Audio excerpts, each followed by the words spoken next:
I didn't mean to upset you. I shouldn't have taken you down there. No, I'm glad you did. Steel. Well, what's wrong with this picture?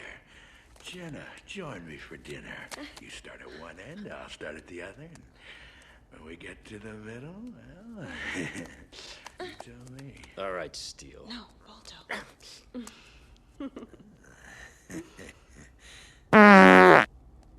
Gee, Steel.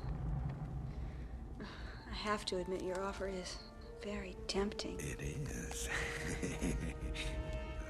But these days I prefer my meat cooked. Come on, let's go! What's all the noise? I think it's over here. Jenna, come on.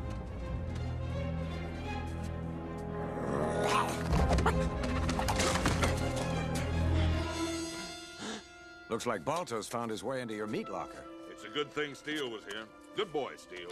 You've earned these. Besides, I can't do anything with them after that wild animals touched them. Go on, get out of here, you thief! Come on, Jenna, let's go home.